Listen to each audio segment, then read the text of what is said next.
We just had a bunch of injury news updates from head coach Sean McDermott, and there are some major implications for Sunday's upcoming game against the New England Patriots. Hello, everybody. Welcome to Bills Digest. I'm your host, Anthony Senicar. And let's be honest, come Sunday, we're open for a Bills victory. We're probably smashing a few Labats, and there's a good chance we are smashing some tables. And the same way you guys smash those tables come Sunday time, I want you guys to smash the like and subscribe button. Because you know what? We are doing some stats digging here at Bills Digest. And take a look at this. 97% of you guys who are watching this video right now, come on, get that number down. Get the subscriber number up. Join the army. Stay in touch here at Bills Digest with all your latest Bills news. Because you know what? There's lots of season left. There's lots of Buffalo Bills football to talk about. And I want to talk about it all season long with you guys watching and subscribing. So, Friday's practice has officially wrapped up, and there is an injury report that has dropped. Nothing major. There are a lot of major things going on, but no major changes for Thursday's practice. Most of the guys who were limited during the week are questionable. Going off of Sean McDermott talking to the media today, I am getting the impression that Rasul, Damar Hamlin, Matt Milano are probably not going to play. I think another week of rest for these guys is going to help a lot. Even Baylor Spector, with the New England Patriots being a quote-unquote lesser foe, I am not taking it away. The Patriots are still an NFL team. I would not risk more injury. Let these guys rest. Have them ready and prepared for the playoff time. I think maybe a little rest for Matt Milano, who has not looked too good over these past few weeks, as he's not played football in multiple months, probably a year and a half. Just let these guys get back to 100%. Kyrie Elam played at a role that was just below Rasul Douglas's level. So, again, not a major drop-off. And I think getting Cole Bishop some more reps with Damar Hamlin or Taylor Rapp out will help for some more just game-time action and game-time reps. Going off of that, I want to do a quick preview for this New England Patriots team. Again, this team is not the best. It is not, obviously, the Detroit Lions, the LA Rams, teams that we've played these past few weeks. But again, as we've seen many a times before, playing your division rival who has a chance to knock you completely out of the first seed race will have them fighting. And again, just a cool thing before we get into the nitty-gritty. Again, the Bills announced they are trying a new uniform combo. Just want to let you guys know. They are calling it the Candy Cane Combo, getting into the holiday spirit, which you would love to see. Now, on to the actual stuff we want to talk about. Let's take a look at the Patriots injury report, because there are a few standout guys here who are listed as questionable. Jerron Mail did speak to the media as well, as they had their Friday practice. Guys not playing are Jermichael Hasty and Marcus Jones. And then questionable are they're both starting safeties with Kyle Duggar and Jabril Peppers. Jabril Peppers, who has been playing at a very good level this season, is still one of the better safeties in the league. Offensive lineman Cole Strange, Caden Wallace, and Keon White. Cole Strange being that the O-lineman pick that Belichick made and reached for. And then guys who were removed are obviously the biggest name out of that right there is their starting corner, Christian Gonzalez, who has been playing really, really well for this Patriots team. This team is not the best of teams. They are obviously a 3-11 team, but they still have something to play for. Drake May has been playing a lot better these past few weeks. He is not someone to take lightly. They still have a good run game with Ramondre Stevenson. Obviously, the receiver core is not all there. There's a good chance they end up for the Travis Hunter sweepstakes. But again, I would not take them lightly. Obviously, these numbers are abysmal. It reminds me of a lot of the drought year Bills, the E.J. Manuel Bills, the rookie year Bills. But again, there are many opportunities for Drake May to come and surprise. Just looking over the numbers here real quick, obviously, second last in the league in points per game. Rushing yards per game, they're kind of middle of the pack. Passing yards per game, they're not even hitting 200 yards. So again, tougher times. But Drake May does have the rushing ability that Josh had that rookie year, so do not be surprised if he gets around 50 to 70 yards rushing, because that is still there. They're averaging just under 300 yards per game for 31st in the league. Their third down percentage is abysmal at 34%. The red zone, their touchdown percentage for the red zone is hovering just below 47%, and they're averaging about 1.3 turnovers a game. So again, Drake May is not fully turning over the ball, but again, they still have stuff to play for. They want to see what Drake May has. And there's opportunities here for this offense to still surprise. Let's not forget last year where the Bills were supposed to come into New England, steamroll the Patriots, and they didn't.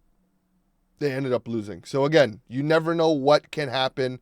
Let's not underestimate the Patriots, a division rival, a division team, and we're going to play these guys in a few more weeks. So again, let's not underestimate them. Let's move to the defensive side of the ball for this Patriots team. Obviously, just a middle-of-the-pack defense. Their passing defense is a bit better than the rushing defense, so opportunity in that run game for James Cook and our three-headed monster of, obviously, Jimbo, Ty Johnson, and Ray Davis to have an opportunity to have another big game. So again, as usual, let's not underestimate this Patriots team. You never know what can happen in the NFL. That's why we play the games, because you just never know. Obviously, the Bills have a history of having funky games against the Patriots. Obviously, last year against the Patriots losing. And then a few years ago, the wind game where Mac Jones threw the ball 4 times and the Patriots won, running the ball what felt like 500 times in a 1960s level offensive style.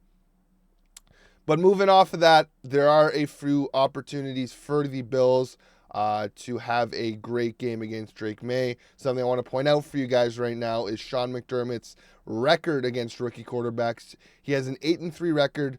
Offenses that are led by rookie quarterbacks are averaging about 13.3 points per game, a completion percentage of 58.5, a passer rating of 60.8, and around 2 turnovers per game. In total, these quarterbacks have total thrown for 1,976 yards, 16 interceptions, and 5 touchdowns. So again, this Bills defense does have an opportunity against Drake May to kind of throw funky stuff he hasn't seen before. The Bills are very, very good at masking what they have at the line of scrimmage until the last second. So again, Drake May might be a little bit slower to process what the Bills are throwing at him. There's opportunity here for a lot of interceptions, a lot of fumbles, a pass rush to get to Drake May, throw him off his platform, and again, just total confusion for him. And those two losses against rookie quarterbacks were obviously the Mac Jones run game, and then there was I want to say it was one against the Dolphins maybe, but again, games that were, it was a Kenny Pickett in that punt block touchdown season opener. So again, rookie quarterbacks do not do well against Sean McDermott. He knows what he's doing. He throws a lot of funky stuff at these rookies. Sees how good they can process, how quick they can process. So there's a good opportunity here for the Bills defense to really have itself a game. Now moving on to the offensive side of the ball, Josh Allen does have a history with the New England Patriots. Since 2020, he has 2,467 total yards, 24 touchdowns, 7 turnovers, and a record of 7-2. So again, just like the Dolphins, the Bills have been having stellar games against the Patriots. Again, those 2 losses being the wind game and that funky game last year. So the Bills and Josh Allen have a history of playing great against this Patriots team. Same way they have a history of playing great against the Dolphins. The only real team that has given headaches to the Bills and Josh Allen in history's past is the Jets. But again, let's not look past this Patriots team because you never know what you can expect. And then finally, because I'm a former O-lineman myself, and because I feel like we need to give some praise to D-Doc, Spencer Brown, and all these guys, The Bills have not allowed a sack in over 3 weeks, and I do not see them giving up another one this week. They're about to go on a month of not giving up sacks. So my hats off to Aaron Cromer, the O-lineman coach, and all the guys in the O-line there. Everyone has been playing really well. There's been a lot of arguments now with the Lamar MVP saying that Josh has the best O-line in the league. So, again, that's something that doesn't help him. Again, it's ridiculous, this whole anti-Josh MVP talk. I think he will continue his campaign this weekend. I have a feeling that it will probably be a blowout, but I will not. We have to see what the weather's like. There's forecasted for snow. So, again, we'll see. Like I always do every week, I will give you guys a little prop here. I have a feeling that something like a James Cook receiving and rushing over 80 yards. Khalil Shakir over 50 yards receiving. And let's go with a Ray Davis 25-plus yards rushing. I have a feeling the Bills will win this game. I feel a lot more confident now with this than I did with that Rams game. But again, we play these guys in 2 weeks, still chasing that 1 seed. We will see how the Texans and Kansas City game pans out. Again, the Bills might be in the mindset of if the Kansas City Chiefs do lose against the Houston Texans, they still have a shot at the 1 seed. The 1 seed is the goal at the end of the regular season. That is what we want. We want the playoffs to come through Orchard Park because that has been the goal for the past 5 years. Let's make it happen. But anyways, guys, let me know your thoughts below. Do you guys think we win? Give me a score prediction. Give me a parlay. We love it here at Bills Digest with a little funky game parlays. Like, subscribe, and as always, guys, go Bills.